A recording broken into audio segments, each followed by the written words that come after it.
Good morning. Members, we formed a quorum.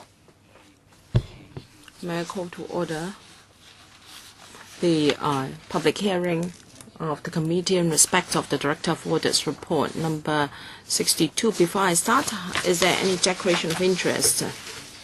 Yes, I am a former HA member, Alan. I'm an incumbent HA member. Mr. Mlonsheng, the speaker is off mic. All right, we've completed declaration of interest. Please invite the administration to join us.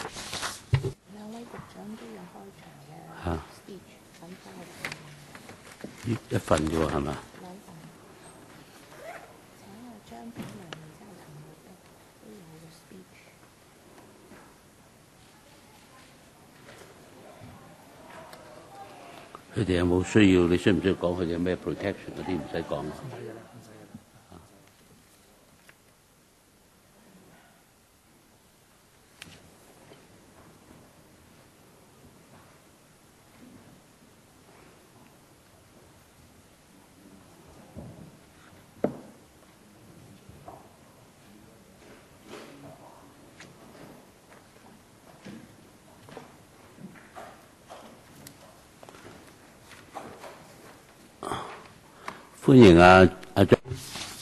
Let us welcome Mr. Anthony Zhang and also Mr. Paul Chen. We are 10 minutes late. Thank you for your forbearance because we had to attend 2 other meetings for want of a quorum. So we are on Chapter 2 of the Director of Audit's report number 62. I understand that both secretaries have tabled speaking notes. Which one will start first? Secretary for Transport and Housing. Thank you. Chapter 2 of the Directors of Audit's report number 62, as said in the report, by and large, we agree and accept the recommendations in the report. Now, from the perspective of housing policy, as the Secretary for Housing, I'd like to say a few words. I think the report has touched on issues that we have discussed on other occasions previously. First, supply of PRH. The last government said in its policy address 2011 that we have the following PRH and HO as targets. In the coming 5 years, the total production of PRH will be about 75,000. That is an average of 15,000 per year. And starting for the 4 years, starting from 2016-17, the planning target is a total of 17,000 HOS flats. And where there are more sites available, the planning target is 5,000 HOS flats per year. However, not all the required sites were already confirmed back then. Since this government assumed office in July 2014, has continued to identify sites very proactively. And when the CE announced its first policy address in 2013, we confirmed that we've secured land for building PRH in the first 5 years. And then for 4,000 PRH units that were supposed to be completed in 2017-18, they will be advanced. So that for the first 5 years, the total production was revised to 79,000 units. And the CE said that starting from 2018, the production for the coming 5 years would be 100,000. That is an average of 20,000 units per year. The Steering Committee on LTHS has the task of projecting the total demand for public and private sector housing in the coming 10 years. The Steering Committee has taken into account the net growth in the number of households and residents affected by redevelopment and residents living in substandard living environment to work out the new demand, and together with other factors and the occupancy rates in private sector housing is come up with the total target of 417,000 with a 60-40 split between public and private housing. The purpose is to send a very clear message to the community, and that is the government will take the need to address the imbalance in demand and supply, and it should also ensure healthy development in the private property sector. The CE in this year's policy address adopted the total production targets by the Steering Committee, deciding that 280,000 should be PRH units with a split of 200,000 for PRH and 80,000 for HOS. This is 36% over the committed production target previously. As I said, on the 28th of January at the HS panel meeting and also the 29th of January, the joint meeting of the HP and Development panel said, regarding the committed 179,000 PRH units, the government had already secured land and has already started the advance works. As for the additional 21,000 units announced in this year, the government has started to find land for it. In para 2.27 of the report, the director pointed out that this is still a far cry from the 200,000 unit target. Well, this is true, but there is no cover-up. The land supply for housing is tight, and we have problems in planning and securing support from the community. This is already a well-known fact, and we will move forward in a pragmatic manner and try to identify sites for planning.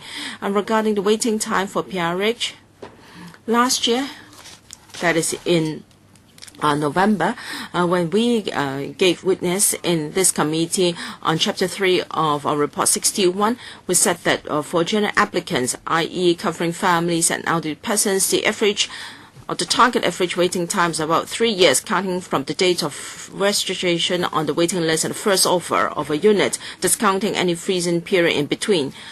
The average waiting time for a general applicant refers to the average time taken for a general applicant has taken for the first offer in the past 12 months, and the HD regularly reviews the situation. The average waiting time of 3 years was a planning policy objective starting from 1997, and the average AWT has dropped gradually from 6.6 years in March 1998 to 2.9 in June 2002. The waiting list has been growing.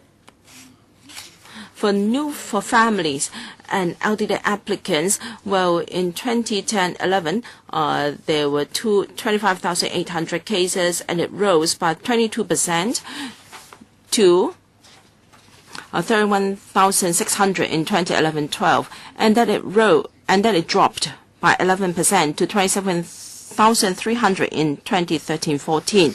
However, the average AWT has been increasing.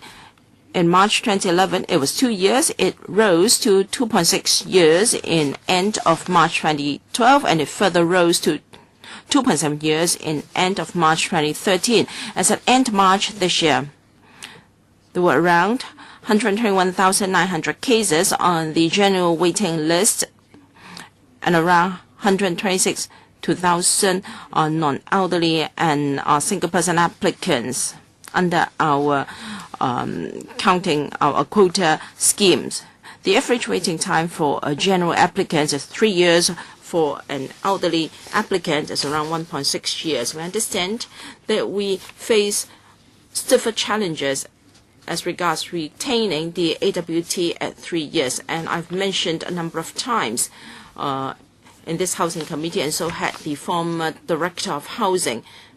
The steering committee said in September last year that there might be the possibility of deviating from this target for a temporary on a temporary basis. The government should try its best to ensure that this is kept.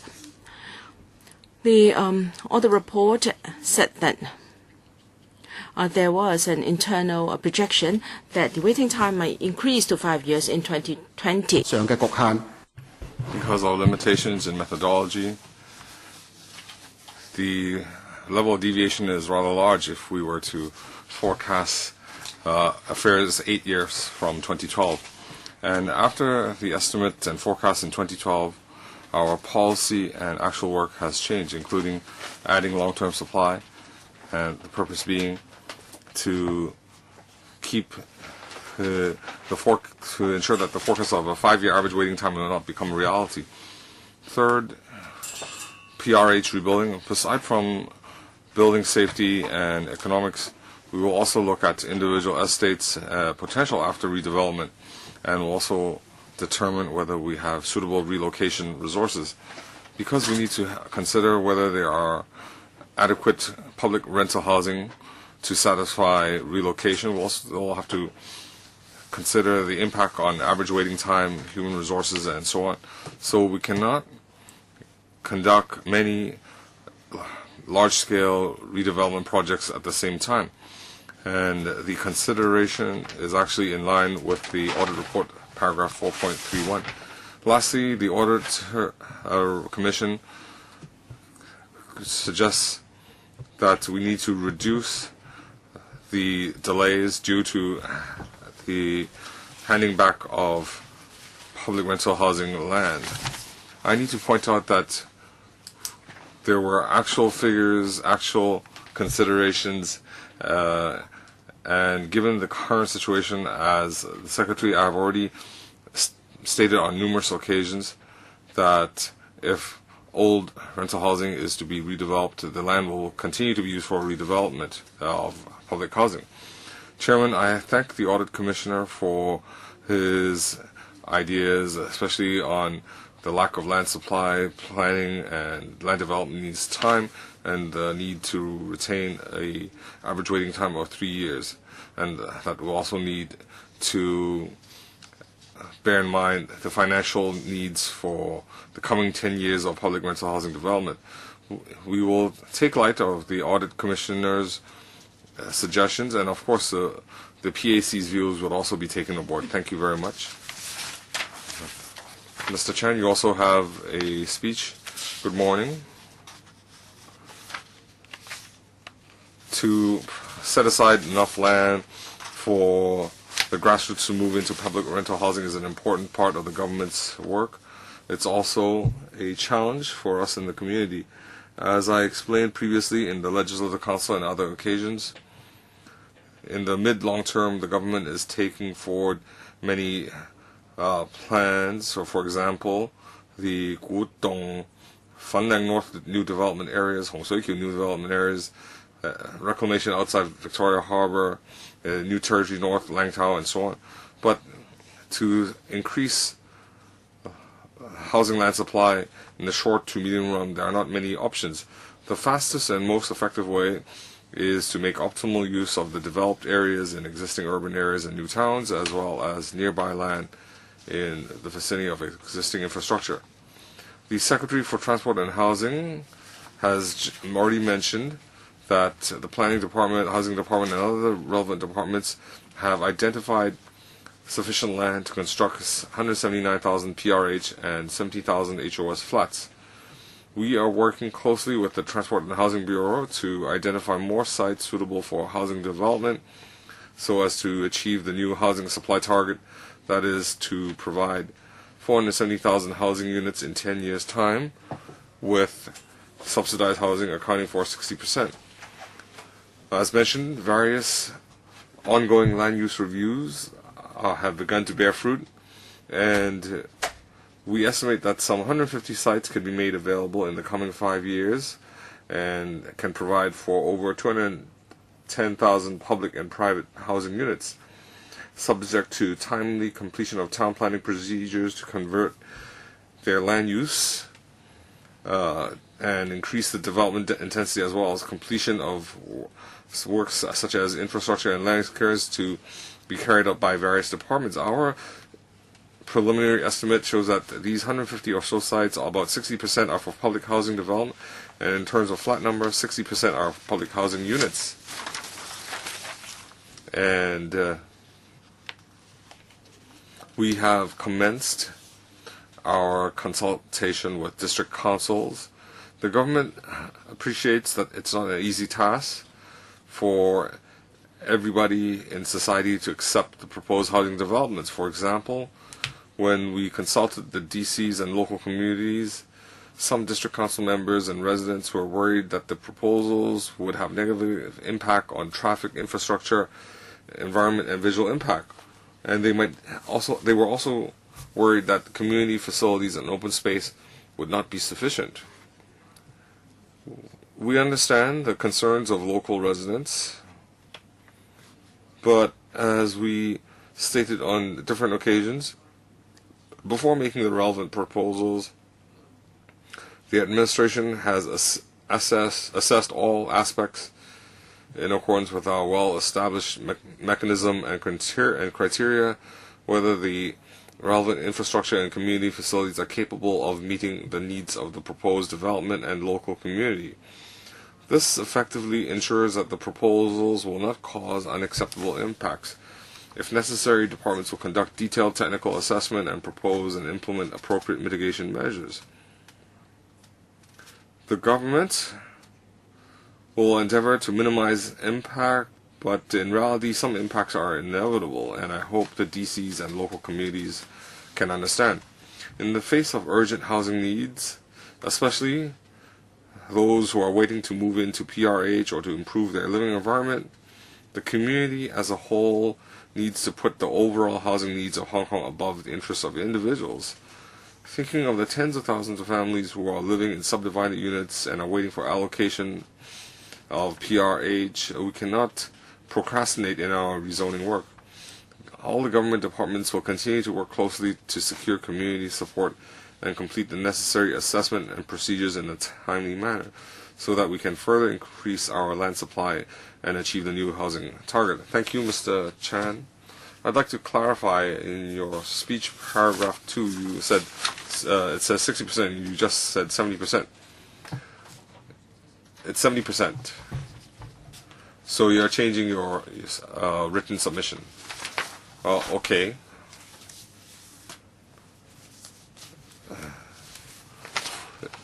Mr. Leung Kai-Chung is responsible for report number 62, chapter 2. You have 20 minutes to start. 15 minutes. Do we have their 2 speeches in the red folder? You have 15 minutes. Everybody has 15 minutes. Thank you, Chairman. You have an extra 5 minutes. Well, first of all, thank you, Mr. Cheung and Mr. Chan. Mr. Cheung has a lot of crises to handle today,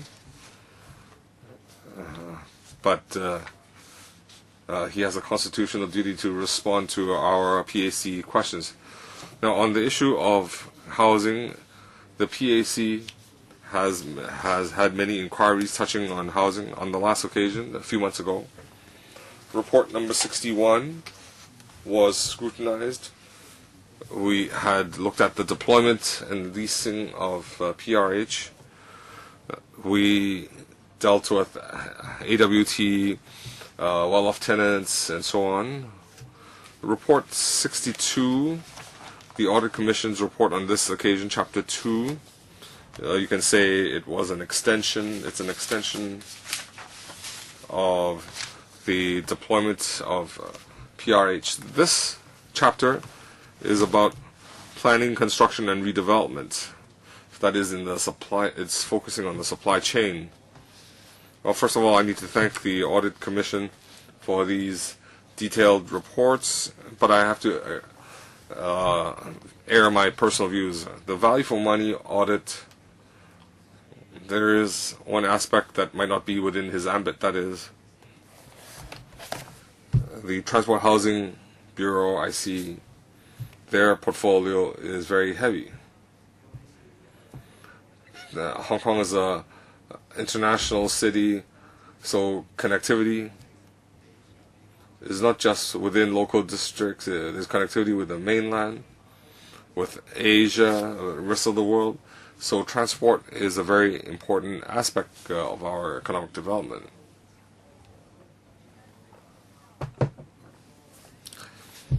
Housing is also an important daily topic and is something the current government focuses on. So when the Audit Commissioner does value for money audit, do we need to examine one secretary dealing with such a heavy workload. He has two important areas to deal with. Is it something that he can handle?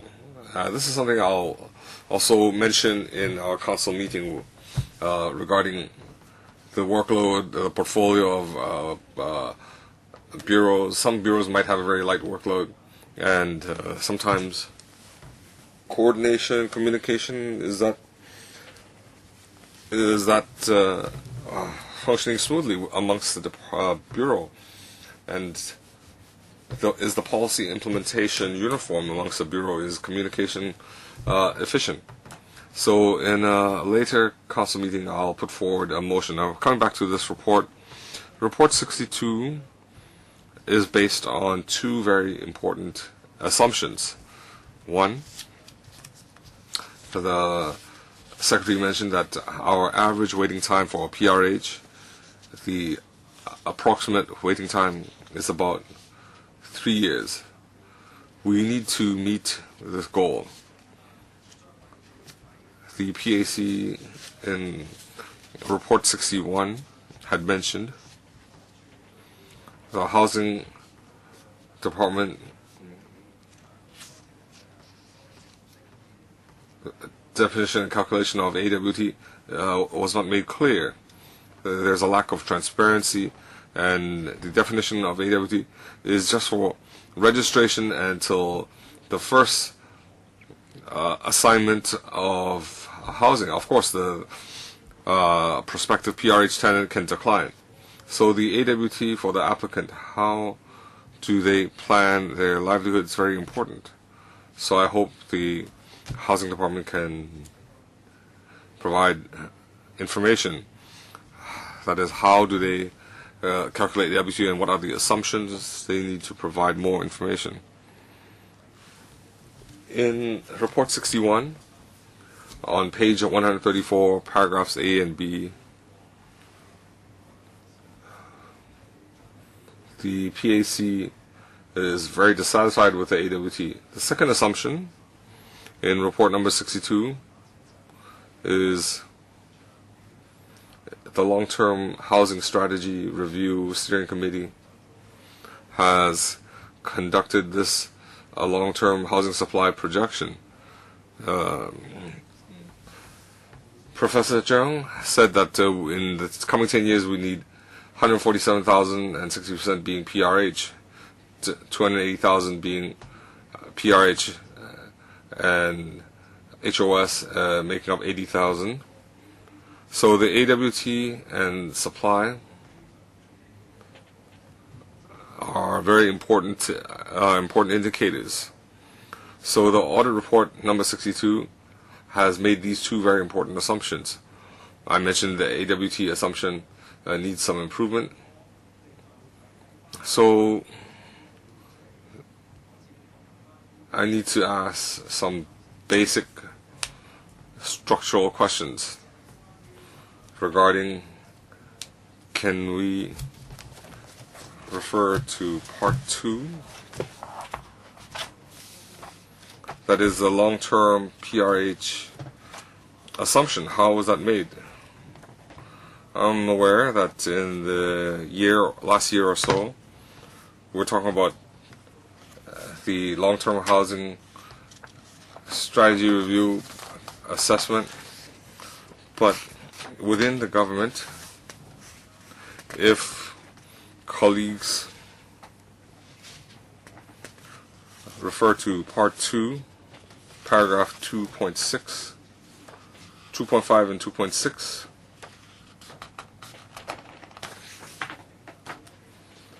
I understand that aside from the long-term housing strategy, there is a housing development committee in Annex B. They have been responsible for assessing Hong Kong's housing needs. And in Appendix B, on page 57, we have the member list.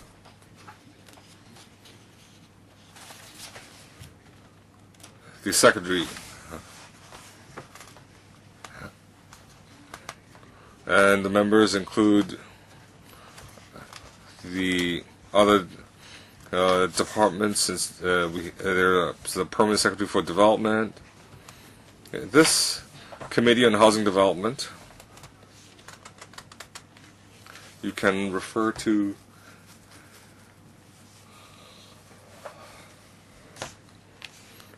in their annual review.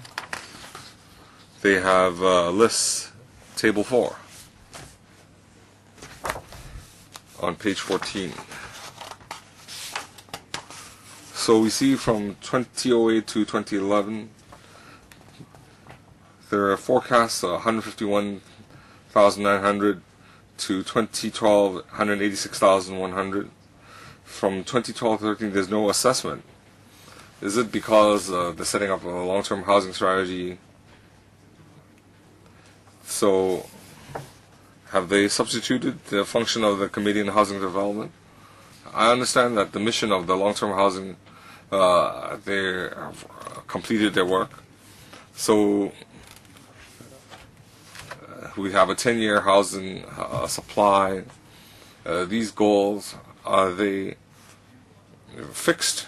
If the long-term housing strategy review have completed their mission, then this Committee on Housing Development, what is its function? The Committee on Housing Development, do they have a power to amend the long-term housing strategy housing supply goals? Mr. Chung, could you elaborate on the CHP, Committee on Housing Policy? Chairman, if you're referring to the functions, I'll have the Permanent Secretary elaborate. But let me respond to Mr. Leung. He mentioned the long-term housing strategy. They put forward 470,000 total supply in the coming 10 years. The government has accepted that. Of course, in the long-term housing strategy review, this is based on the net housing needs every year. It needs to be updated in light of the economic and society changes. So for the overall target of 470,000, it is true that the government has decided to have a 6-4 split. So 180,000 will be for renting and the rest will be for sale. We will refer to the comments of the LTHS and also the PAC and the audit report. We need to balance different targets. 200,000 units will be for rent, and for the average waiting time, we would like to maintain that at 3 years. So under the big objective, we have to look at the situation and see if we can really achieve this target. The average waiting time of 3 years should be maintained as proposed by the LTHS. Inside the housing department, for example, the operation of the Committee on Housing Development, perhaps my colleague can explain. Well, I'm sorry, I'm actually talking about the Committee on Housing Policy. Isn't that a cross-departmental group? Yes, it is. But Chairman is the Director of Housing or someone at my position. In response to previous questions, this committee focuses on internal work. As you can see, the terms of reference in Annex B through, for example, they endorse results of assessment of long-term housing demand. They need to adopt such assessments every year. As Mr. Leung has said, according to the proposal by the LTHS, we have a new way to assess future housing demand. how does that combine with the work of this committee? By the end of the year, we're going to announce long-term housing strategy, and inside that framework, we will also consider this. If we look at the level of work, the overall objectives, for example, 470,000 for this year. Once that is determined, this committee will follow that major principle and try their best to reach the target. There are the terms of reference for this committee. It is going to be a major interdepartmental cross-bureau organization, and relevant issues will be taken up by them. Well, I can see in chart 4 some results of your assessment. How come after 2012 no more assessment has been done? Mr. Ying said that perhaps the committee is working in response to the LTHS's proposal. Mr. Ying? Well, I just got here or took up this position quite recently. I have talked to my colleagues and we have looked at some previous records. In September 2012, the LTHS was established. And before that, inside the Bureau and departments, colleagues were preparing for the setting up of this committee.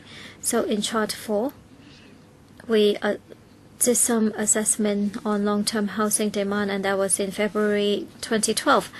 And soon afterwards, the LTHS was set up, and then various departments and bureaus and experts put together some suggestions for discussion by the LTHS. So the time gap is a few months. That explains why the 2012 exercise was the last one. I would like to ask about the objective of 280,000 set by the LTHS. Is that very rigid? We're talking about 10 years. Perhaps the economy would fluctuate from time to time, and people come and go during that period. Are you going to regularly discuss or adjust that objective? If you are to discuss and make adjustments, which organization or committee or department is responsible? Or are we just blindly following 280,000? Secretary. The setting up of the LTHS is to look into long-term demand of housing demand in Hong Kong and conduct reviews. So long-term, should it be 5 years or 10 years? We believe 10 years is appropriate. We must have long-term goals, otherwise in terms of land identification or planning work, we will not be able to do anything in a timely manner. But if you project into the situation 10 years from now, of course, there will be community changes and changes in the economy and social needs. So when the LTHS proposed the consultation paper, said that according to the 10-year projection, we would be looking at 470,000, subject to updates and adjustments from time to time, according to the actual situation. At the beginning of this year, 470,000 for the next 10 years is an indicator for us to follow. That is the overall objective for housing demand.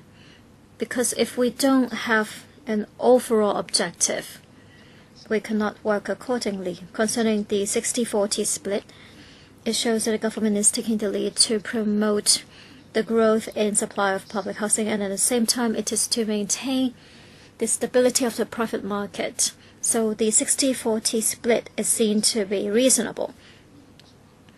So 280,000 for public housing, and most of that will be rental housing, and that is to respond to what was put inside the policy address last year. 20,000 every year after 2018. That is to address the longer waiting list. And also it is because there is great demand for rental housing. Because of previous planning changes, now we are looking at a longer time frame. But within 10 years, 100,000 PRH flats and then 80,000 HOS flats would be a reasonable arrangement. We continue to adhere to this objective, while at the same time we will update the figures from time to time according to actual changes in the society. Can you answer Mr. Leung's question? You explain the objective and you turn it into a policy. But in Chart 4, Mr. Leung is asking about the CHD. Will the CHD continue its work? Because the LTHS is already a consultative body and it will make recommendations. So is it going to be taken up by the CHP?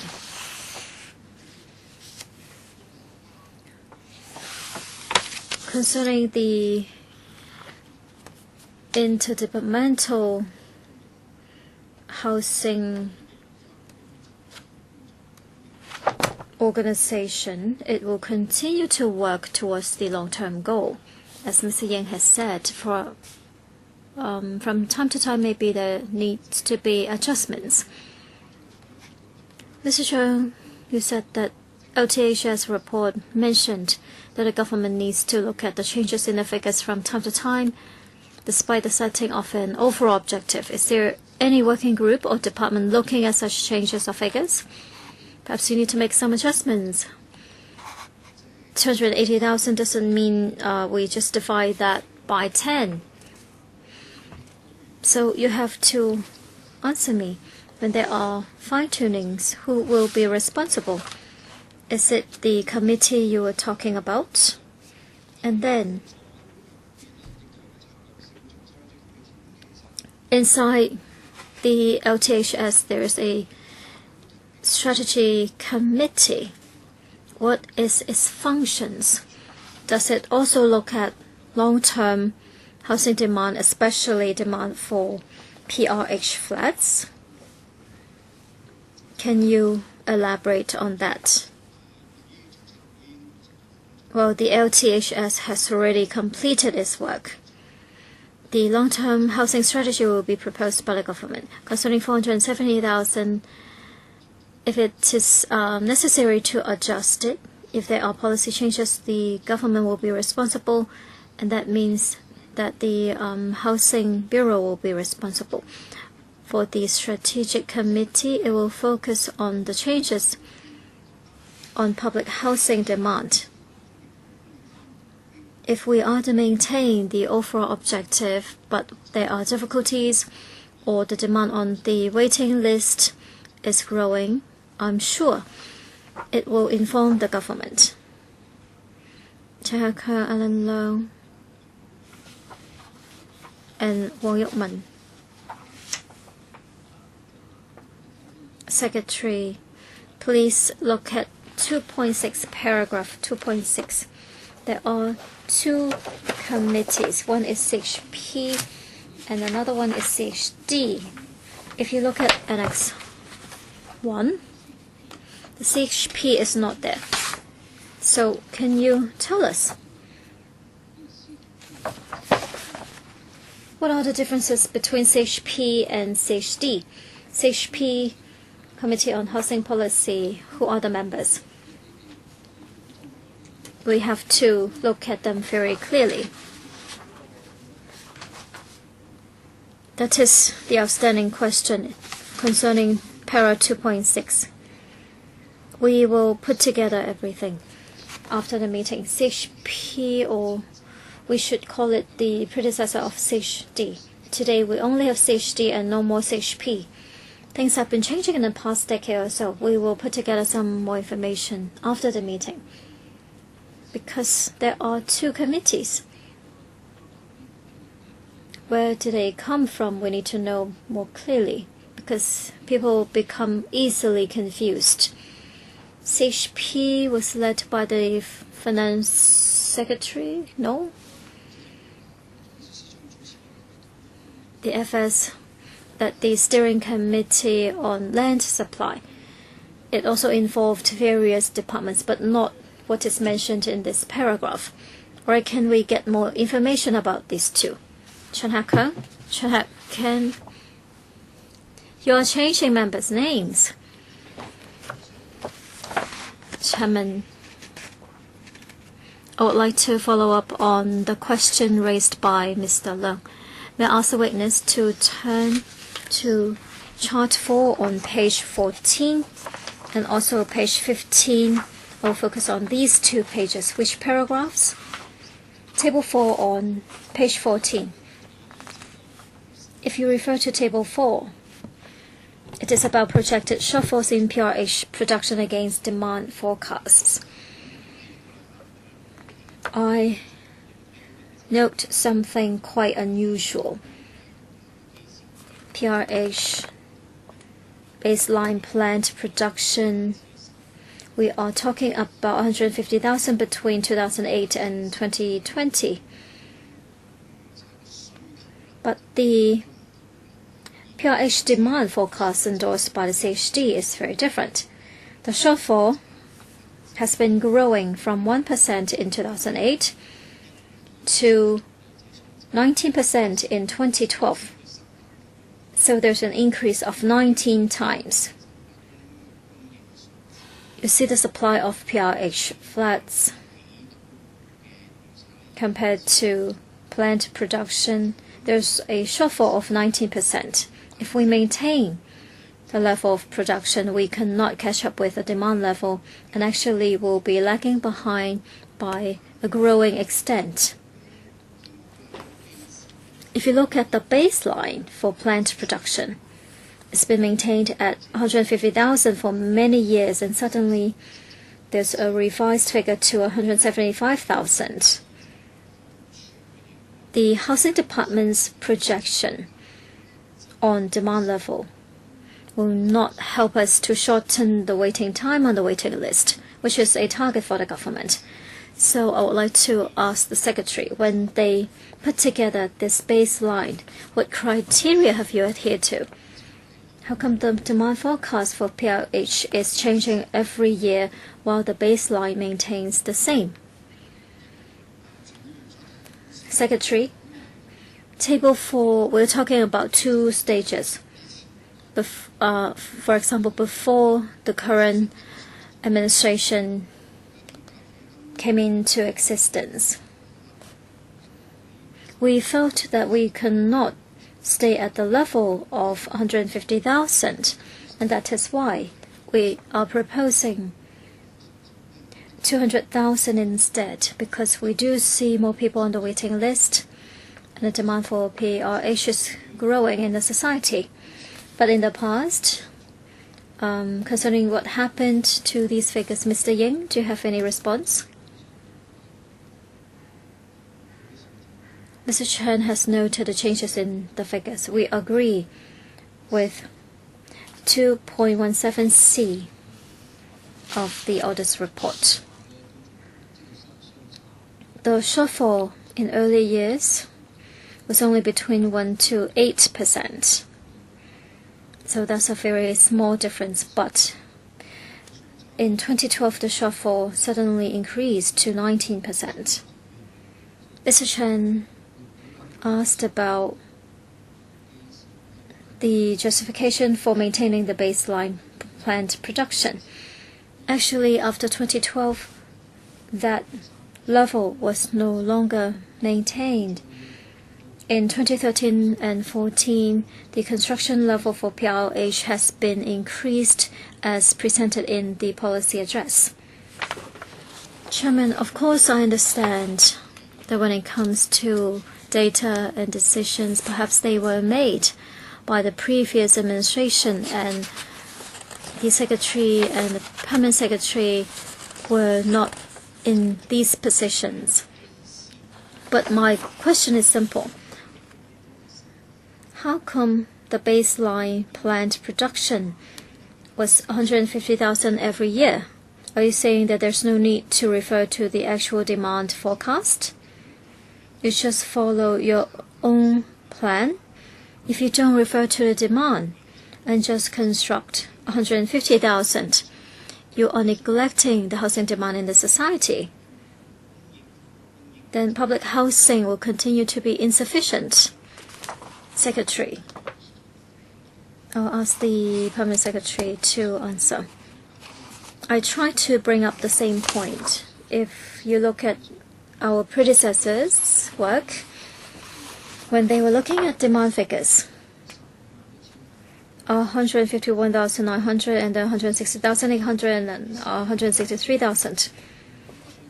When they saw these figures and then compared them with a baseline, we're talking about a deviation of 1% to 8% only. When it comes to demand forecasts, they are for internal reference. If you look at what we have done in the past 1 to 2 decades, because of objective reasons, such projections cannot be very accurate. If the shortfall is not too great, perhaps they thought they could adhere to 150,000 for planning, but towards the end, the shortfall was 19%, and they needed to make some changes. This information is not just for the housing department. At various policy-making levels, they would be referred to as well, and that's why afterwards in our policy address, you saw a great increase in plant production. So deviation of 8% is acceptable, is that what you're saying? While the baseline projection may not be accurate, I accept that. Are you saying that when a shortfall is 8% is still acceptable and the government waited until the shortfall was 19%? Are you saying that the relevant departments would only take action when there is a 2-digit shortfall? Or is it because you have a new administration and new government and the LTHS is about to launch its report? That's why you finally acted. Well, I cannot speak on behalf of the previous administration on such specific topics. And Mr. Ying was not in this position during the last administration either. When I took up this position, I saw the figures and I felt there's a need to increase public housing supply and expedite our production plan. Of course, there are planning limitations, but 150,000 target cannot satisfy the demand. Can you ask Ada to respond concerning what was done previously? Ada? Ms. Wong.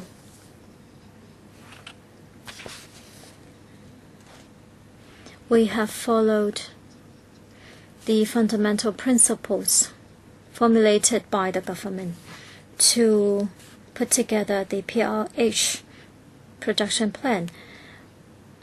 We had a forward-rolling 5-year plan mechanism to develop PRH projects.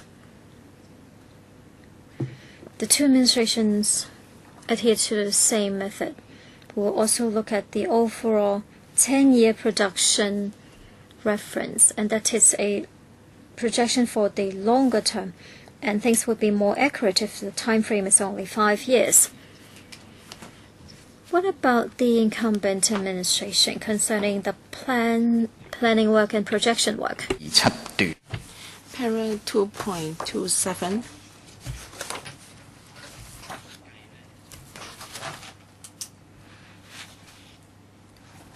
Has this very clear projection in the coming 10 years, at most, 170,000 flats can be produced. So there is a discrepancy of 21,000 against the number committed by the government. I understand that it's not easy to achieve the production target of 200,000, but you at least have to give it a try. You should not surrender even before the battle is fought.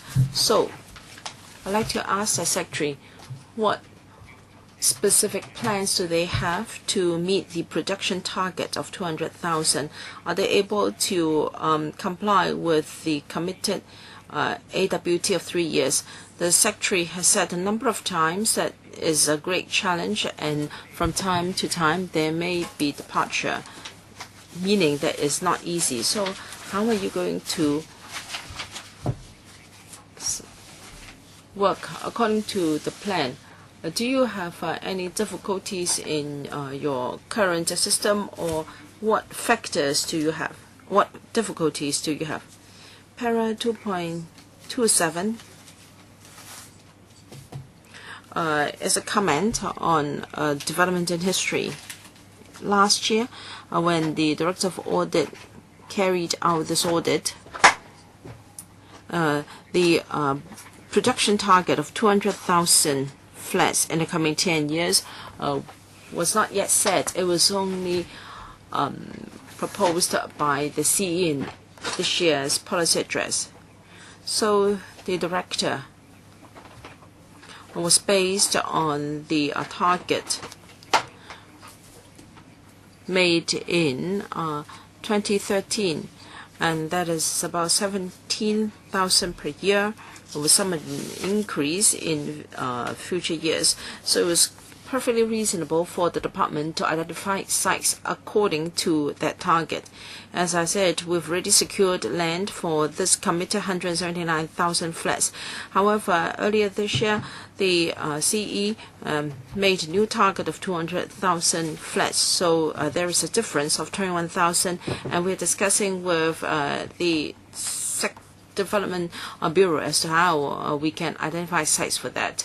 And it's certainly not that we've surrendered even before we've started.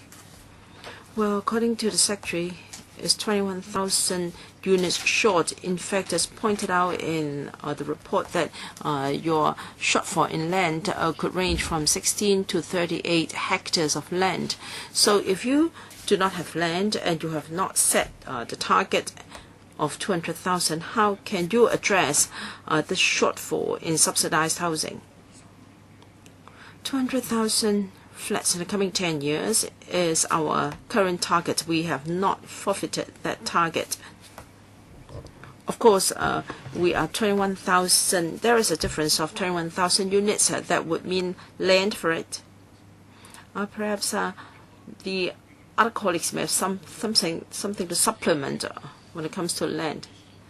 Mr. Chen, I'll defer to Mr. Chow, the PS. Mr. Chow?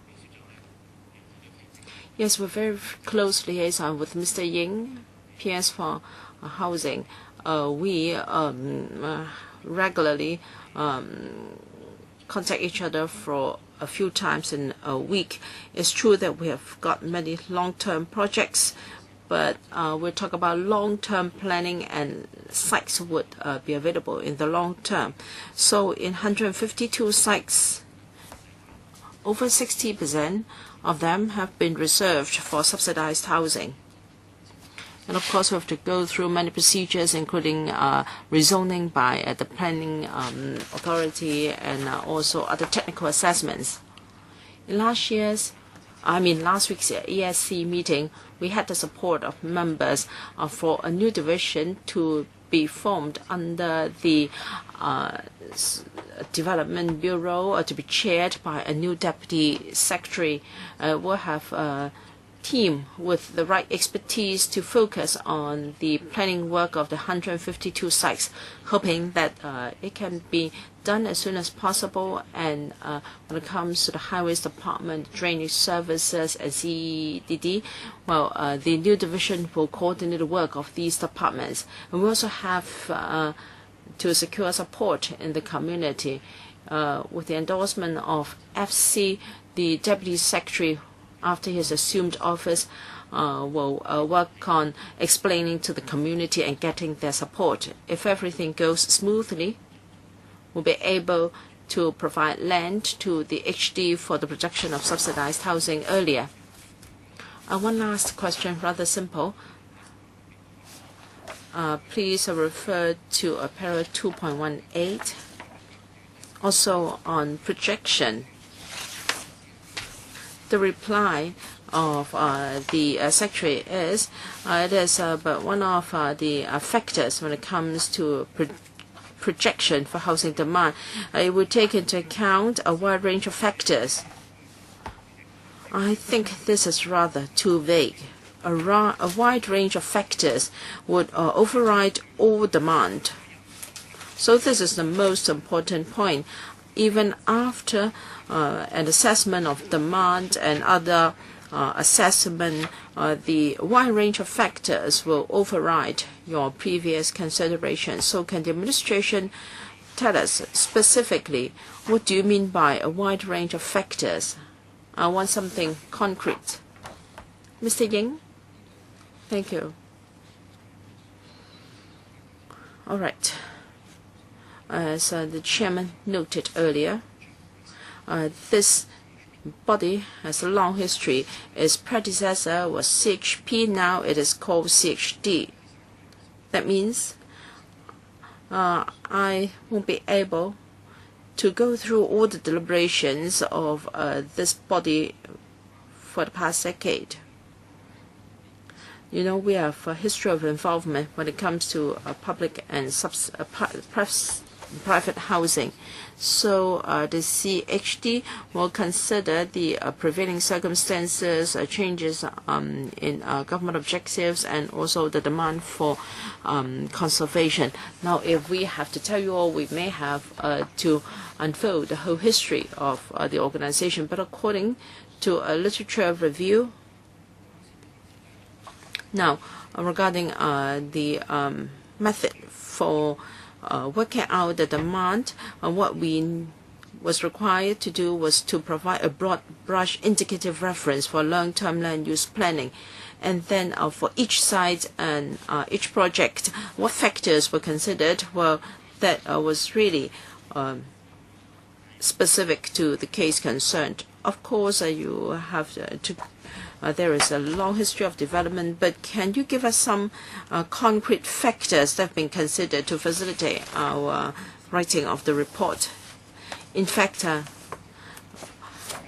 over 10 years were involved with different government objectives and different priorities. We'll go back and check whether we can provide better information for you.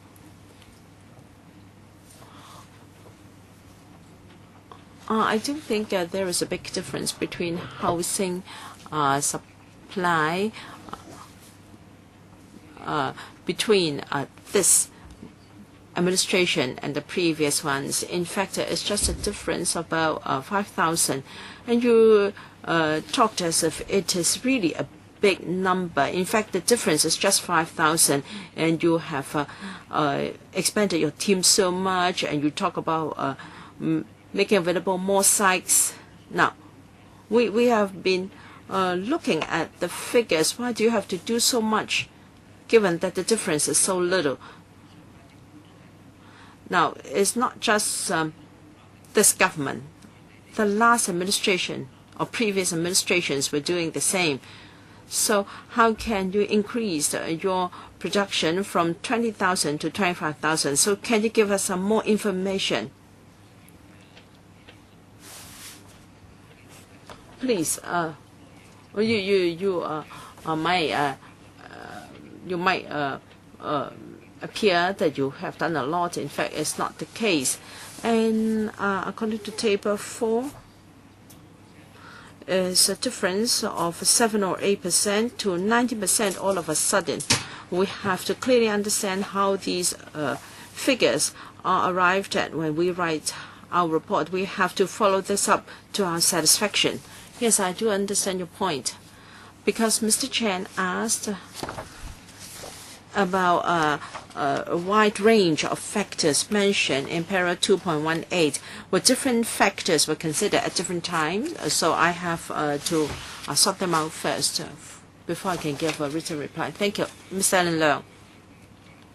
As you know, Chairman, I don't like to beat around the bush. I like to be straightforward and to the point. I am grateful to the Director for report number 62 is in fact a sequel to number 61. 61 is about management of resources by the HA, and now this is about building enough PRH to meet the demand of our community. 2 members tried to ask our witnesses. And I think we are not really talking to one another. Why? Because the government is very vague, and whereas we are very pragmatic. Assuming that they were honest in the undertaking that the AWT should be 3 years. Now, I don't think we can get an answer in this way. We can only get empty words, bureaucratic talk from the administration. They are just trying to give us some vague answers, because they must give them the biggest room for maneuver, using very vague replies. The production targets and indicators are very vague, and they have come from different organizations or bodies. These targets are already vague enough, and they can be changed at any time, and they can give way to other considerations. Para 2.60, suddenly a lot of sites were handed over to the government for no reason. So what kind of a policy is this?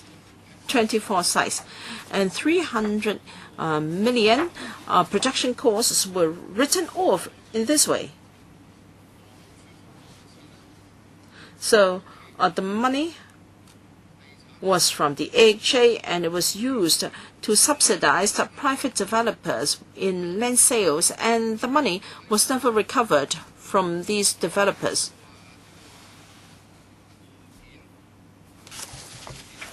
Appendix. Well, there is an appendix on Shatin and Yunlong. I think you're referring to a para 2.67. Yes, I'll go to that. Appendix I, Sui Chun O, housing estate as an ex-Yunnan site, and Appendix J, ex-Yunnan estate, a similar scenario. So, I won't be tortuous. I will tell you exactly what I think. And if I'm not convinced in the process, at least I myself will come to such a conclusion. I'm sure we can't complete our hearing in 4 hours. We may have another 4 hours. I hope you can convince me in these 8 hours. Otherwise, this is what I am thinking. Now, having said what I think, I'd like to come to my questions.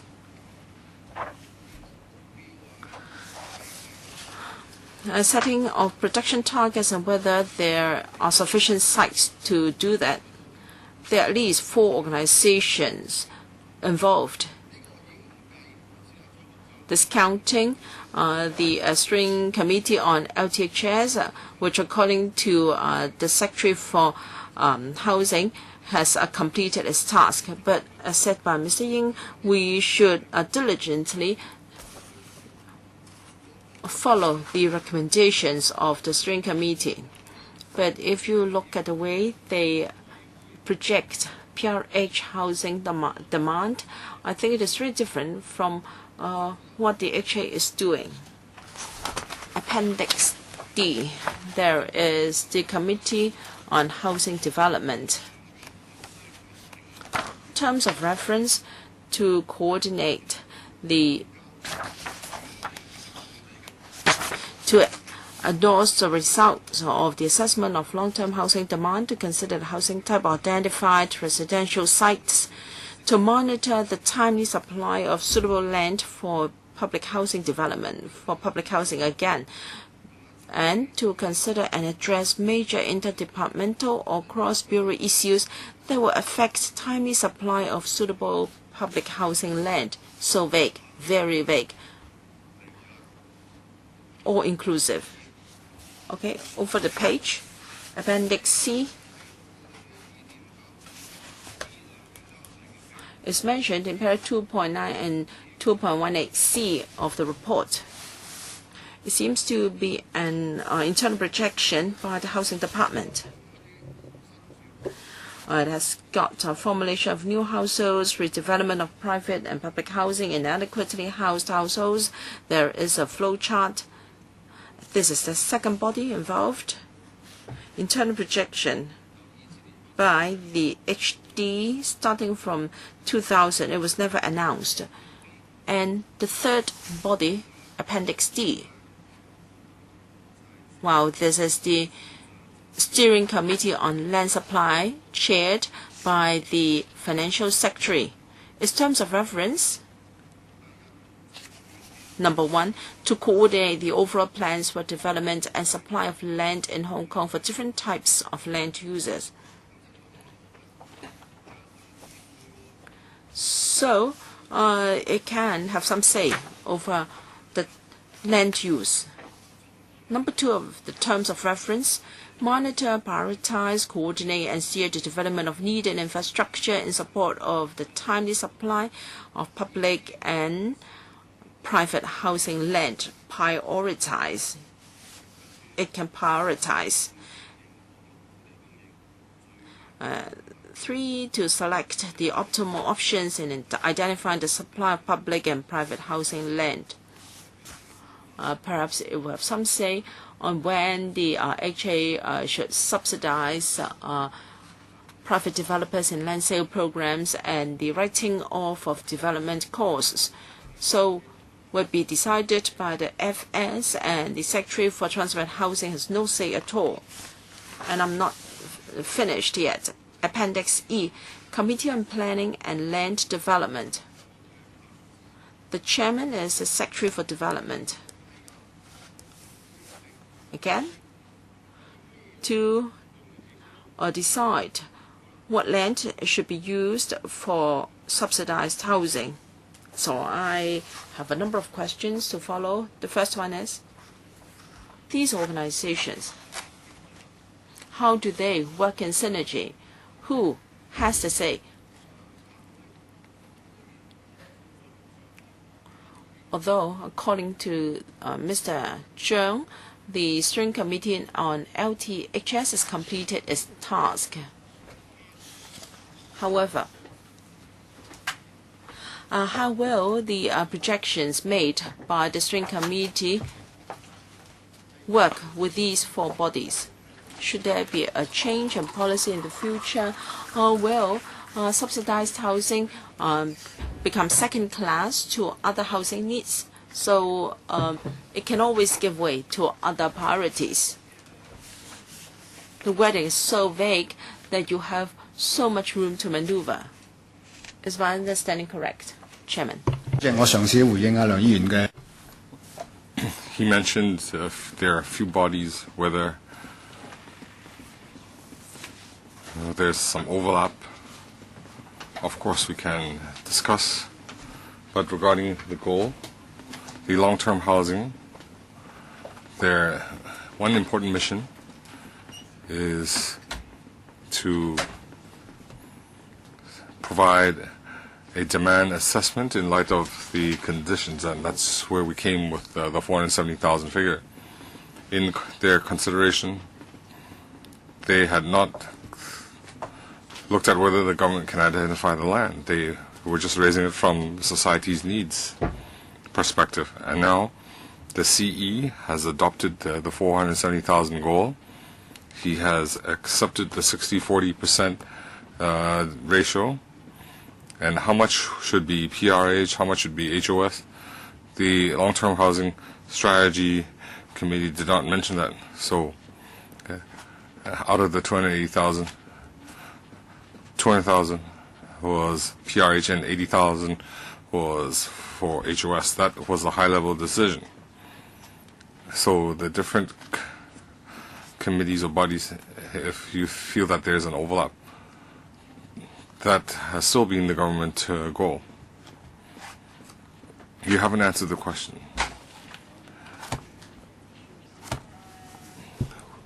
Well, if that is your response, then what my preamble would be my conclusion. There's no doubt. Of course, will other members adopt it? That's something else.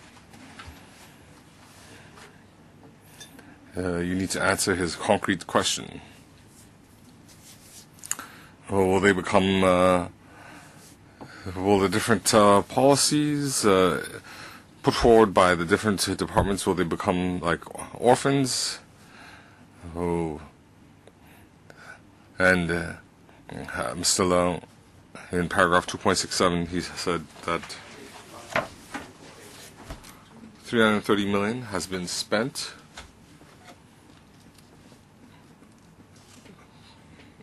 by the housing authority.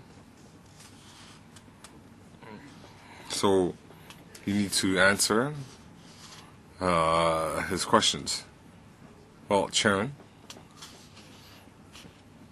according to your guidance, let's focus on the 24 sites of land to highlight how vague they are. These policies can be cast away like orphans. On page 28, Chinese version, between 2001 and 2013, the HA had returned 24 PRH redevelopment sites to the government for other uses. So they're saying this was to tie in with local development needs or to fully utilize the economic benefits of individual prime sites. So I want to ask the government officials, these 24 sites, who identified them? Was it, as Mr. Stanley Ying said, which policy decision were they compliant with? You can answer this question. Well, Chairman, if each site and what the decision was, what the background was, we need to consolidate the information. In my preamble, I have said that ever since I've been secretary, I have stated on a few occasions in LegCo, when we redevelop PRH, it will be redeveloped for PRH. We had other HA sites redeveloped for other uses. So I think Mr. Leung's question is, he wants a clarification on how the 24 sites were disposed of. Chairman, I want to ask, do we have a policy or not? If you say, all of a sudden, the CE identifies a prime site and might have lunch with a real estate developer, will that be handled separately? I don't want a case-by-case individual response. I'm just saying, I'm just asking what policy affected the ultimate disposal of these 24 sites. Now, these 24 sites were identified. You are helping the future real estate developers. You have formed the site. You have. Doesn't that highlight that you have no policy? Before you answer, Mr. Leung asked a lot of questions, and he referred us to Appendix D and E. So in these four bodies, how have they spent the 330 million? How have they disposed of the 24 sites? But in your response, in your piecemeal response, it makes it very hard to identify the logic. If you can't answer, if we need to identify the answer, it might not be fair to you. So if I have the opportunity, I need to remind you, he has been leading you in his questions, and he has been asking about all the different policy decisions, and now he has put the question whether you have a policy and who will make the policy decision on how to dispose of the 24 sites. He has asked you asked 16 minutes, and you have not been able to answer. Well, those 24 sites, they cross 3 terms of government, and different stages. There were different market conditions and different policy decisions in the year 2000. The government withdrew from the HOS market, and now the government is re-entering the HOS market. So in different phases, the consideration was different. So if you are referring to 24 sites returned for redevelopment, the 24 sites returned to the government, I don't want to give you a general response. Well, PRH is not an orphan policy. Well, Chairman, I want to follow up. The Chairman understands my intention. I would like to use these 24 sites as an example to understand Appendix BCDE. But the Secretary also has his reasoning. He said it started in 2001 and he wasn't working in the government. Of course, he needs some time to formulate a response. But can I... we don't have a breakdown of these 24 sites, but it goes up to 2013. So some sites were returned after 2012, 1st of July, and returned to the government. So I don't know how many sites there were of this category. So in Appendix BCDE, how did this mechanism work? And how was the housing authority made to return those sites? That is, when you took up office. So of these 24 sites, how many were returned under C.Y. Leung's term, under C.Y. Leung's office? Could you respond? And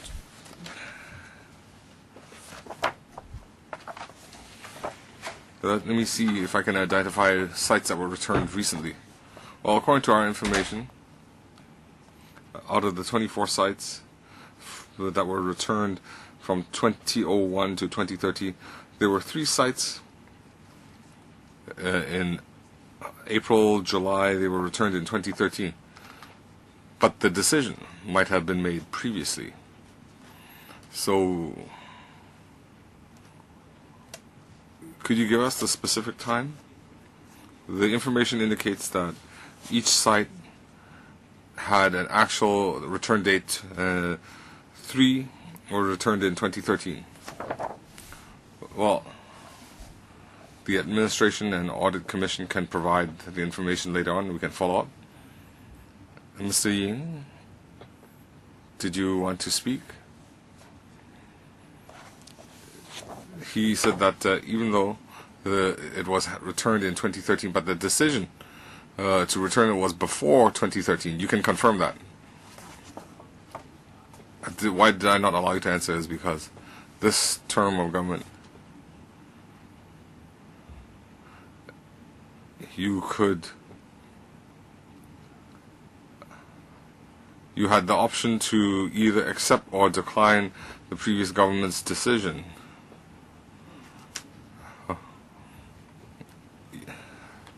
I don't want you to change your response, so you can go back and clarify it before you make a response.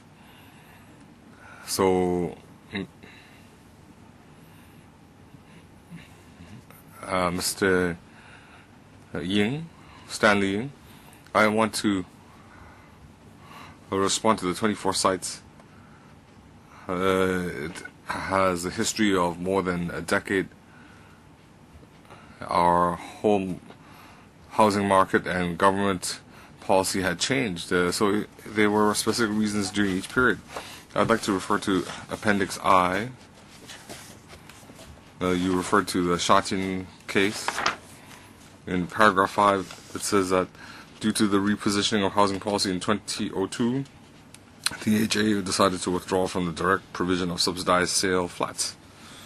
So, once there was a major policy, the different departments and the committees would have to comply with the policy.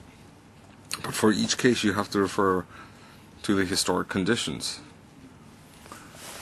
So Mr. Leung's questions were very logical.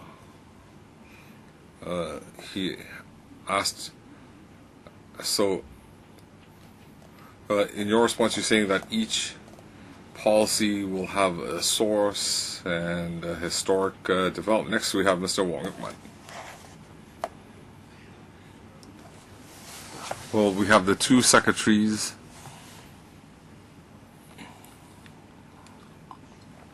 And if you look at their written submissions, the government has not reviewed its policy. You are just going through the motions. The whole planning, redevelopment, or PRH, this is of everybody's concern. In the last Audit Commission report in the PAC meeting, we had the same verbal exchange. We told you that the AWT is a ripoff. Why can't you admit that? Why do you say that you don't want this forecast to become a reality? You have to have actual figures. In paragraph 5, you say thank you for the Audit Commission's acknowledgement. He had made a conclusion out of their auditing, and you say that he agrees with you. There's a shortfall in land, and the planning takes time, and retaining an average waiting time of 3 years, and also we also need to bear in mind the land supply needs for the coming year. Well, all this is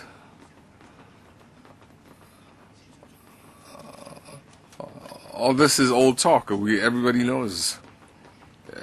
So in your daily meetings, your colleagues are struggling with these problems every day.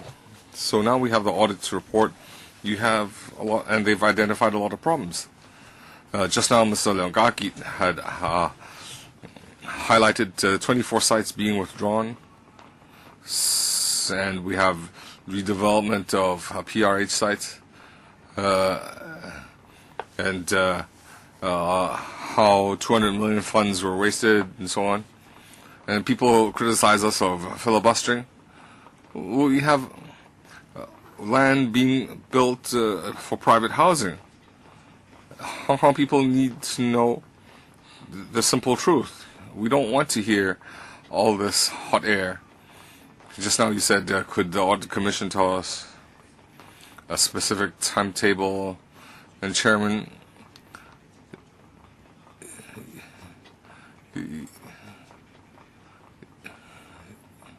the Chairman had said that this was a pledge from the previous government. The current government does not need to honor those pledges. So, empty talk.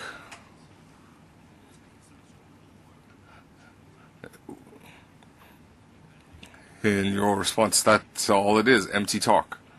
So I hope in our coming questions we can ask some specific questions. So the simple fact is average waiting time of 3 years is not feasible. You yourself know that. And the so-called 280,000 PRH is also a ripoff. If you can meet your goal, I can do anything you ask. So let's do it part by part. I have some simple questions in part 1, and then I'll move on to part 2. If you refer to part 1, between 2013 and 14, we have 119 million and 127 million. There's a shortfall of 800 million. So does that include construction costs?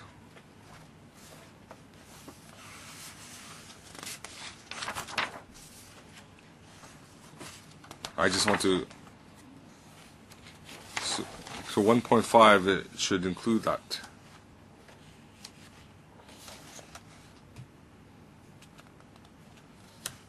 It should not be included. I'm not familiar with the figures. Include or not include? Not including. 12.7 billion.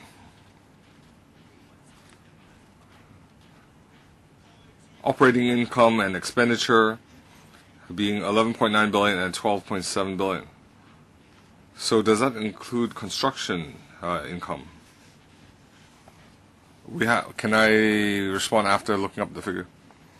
That's your annual budget. That's where you asked for the 12 billion. The 11.9 billion, where does that come from?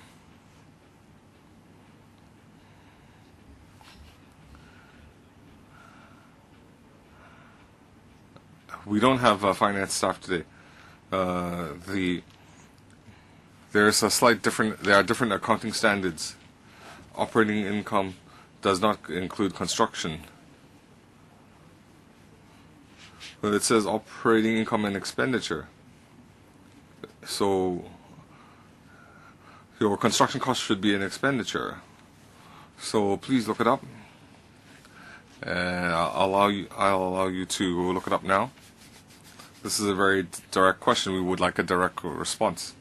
Well, thank you, Chair. I asked this questions because according to the government pledge, in the coming 10 years, they want to construct significant numbers of PRH, and that would lead to a larger deficit. So aside from injecting capital, how is the HA going to deal with this increasing budget deficit? Are they going to increase rent? Well, you know that it's there will be a large public outcry if you increase PRH rents. So then, how are you going to, without substantially increasing rent, how are you going to balance your books? Secretary, first of all, the terms operating income and expenditure used in the document, we would like to clarify that. You can supplement if you want, but this is not related to the rental increase because the rental level for PRH is not fixed according to our expenses. It is calculated according to the affordability of the tenants under the housing ordinance. And there's also a cap on the increase at 10%. Yes, we understand that there are limitations to the level of increase because it is a huge matter if you want to increase the rental level for PRH. I'm just worried about you calling it different things. I want to know where does the money come from. Ms. Wang's question is excellent. There is a mechanism for rental increase. Sometimes it is misleading to people because from para 1.5, in terms of operating income and expenditure, you should explain more clearly where does money come from. we'd like to get more assurance. And we need to be accountable to PRH tenants. We don't want to see rental increase. You should never increase it because there are subsidies from the government. You have sold parking lots and shopping malls to Link REIT, and they are making billions of dollars every year. So in order to compensate residents, you should not increase the rental level. We're talking about PRH assets that actually belong to the public. Can you move on to the next question, please? Last year, if you refer to Paragraph 1.8, increasing demand for PRH on page 3. Again, about the waiting time of 3 years. Last year, when we discussed Audit Report number 61, Chapter 3, about allocation of PRH flats, we already exposed the slide of the average waiting time. You use your calculation method. You freeze certain time periods. It is really up to you. We really hate that calculation method.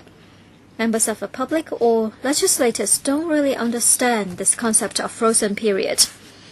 When we looked at report number 61, we discussed at length this frozen period concept. These statistics at the end cannot truly reflect the actual waiting time, which has gone beyond 3 years. At our district offices, we come across many problems in relation to PRH waiting time. Many people have come to us, they have waited for 5 years, 6 years, and this is the fact. You're telling us average time is only 3 years. And the reality is very different. So we have reasons to be suspicious that your calculation method is not problem-free. In Paragraph 1.8, it says that the the HA maintains a waiting list, and target is to maintain average waiting time at around 3 years for general applicants and around 2 years for single elderly applicants. On elderly, one-person applicants are placed under the quotient point system. So there is no mechanism to set a real target for waiting time. So have you thought about changing the calculation method to make it more transparent? Chairman, last year when we discussed report number 61, I already undertook that we will increase the level of transparency. Have you thought about changing the mechanism? It's useless to just change the mechanism. For example, you can, if you want to increase the level of transparency, for example, allow me to understand frozen period is not enough. Well, you undertook that you will increase the level of transparency and also review the waiting time at 3 years. Just like what Mr. Leung has said, there is a close correlation between the two. So perhaps you should refer to the reply given to us for report 61. Well, last time we already talked about this briefly, and you said there are relevant recommendations in the report. The average waiting time target at 3 years has not included the elderly singleton applicants. And there's also no target for average waiting time for these applicants. In other words, the HA, does it have any statistics for these applicants? You didn't do the math, but I'm sure you have the information. Do you have this formula? Or do you have this file internally? Do you understand what I'm saying? I think it's very clear.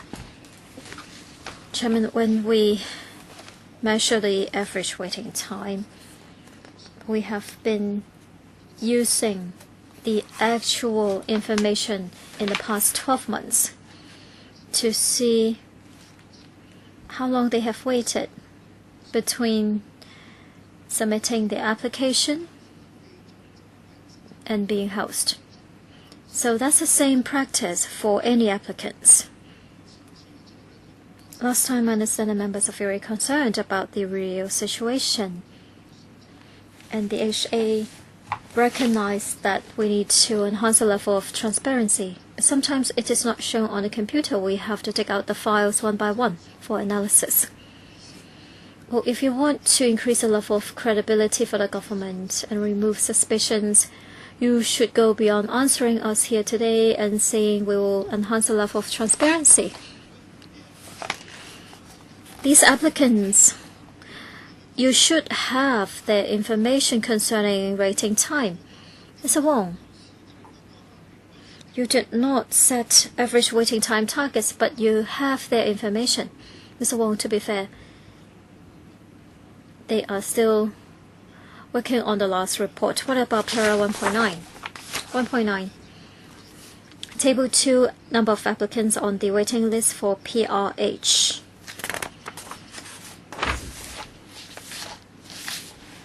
Beginning from 2010, general applicants and non-elderly one-person applicants, the number have been increasing greatly. The large number may not reflect the reality, so perhaps the numbers will continue to increase. We urge the administration to inform us of the latest situation. For example, in the past 6 months, newly added applicants on the waiting list for PRH. What is the number, and how long have they been residing in Hong Kong? For the newly added applicants per month, yes, we can find the information. Duration of stay in Hong Kong, duration of residence in Hong Kong. I'm not sure if we can get that easily from our computer system. Duration of residence. We have a reference value. There is reference value. Perhaps you need to go back and look at some information. Okay, the second part in 2.4, page 8 of our report. Other demands. I'm quite interested in this. The report says that these are housing requirements arising from redevelopment, urban renewal, clearance of squatters and rooftop structures, compassionate housing, quota for civil servants, and transfer from sitting tenants. These demands are to a large extent dependent on the housing policies and programs of the HA and the government. Table 3 shows the actual allocation of PRH flats to meet different categories of demands from 2008-2009 to 2012 and 13.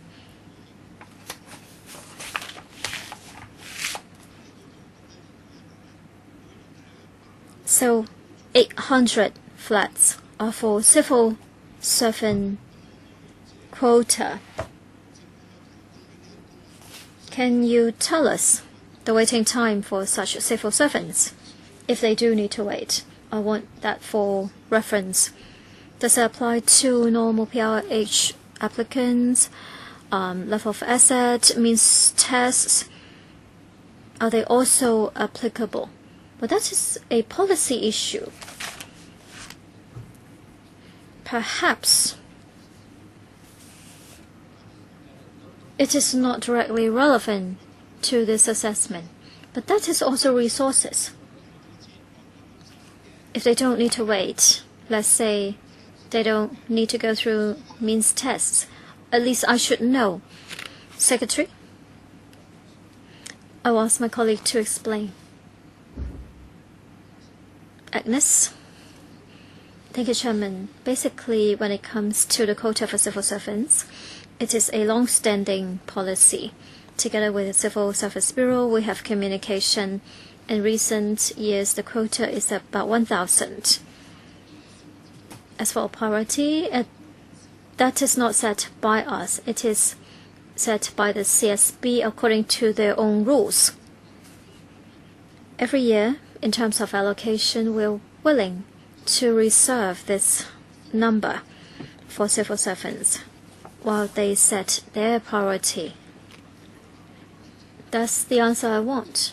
They don't follow the standard practice for waiting for PRH, obviously. Because CSB will do the allocation, you just provide a quota.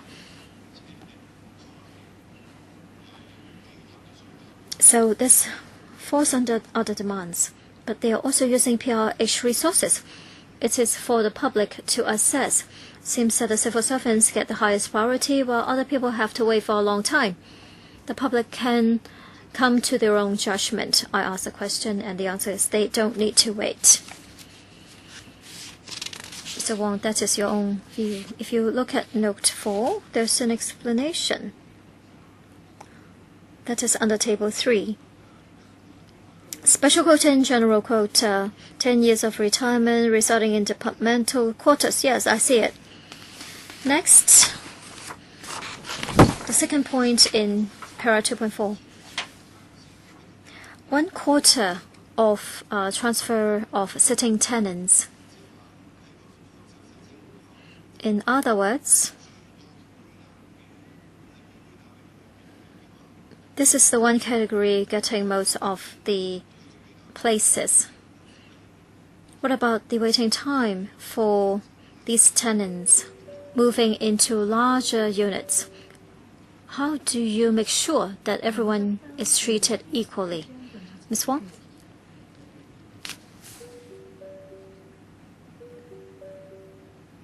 That's development panel. Perhaps give us some time to cast our votes. I'm sorry, because there is time constraint. Who belongs to that panel? I do.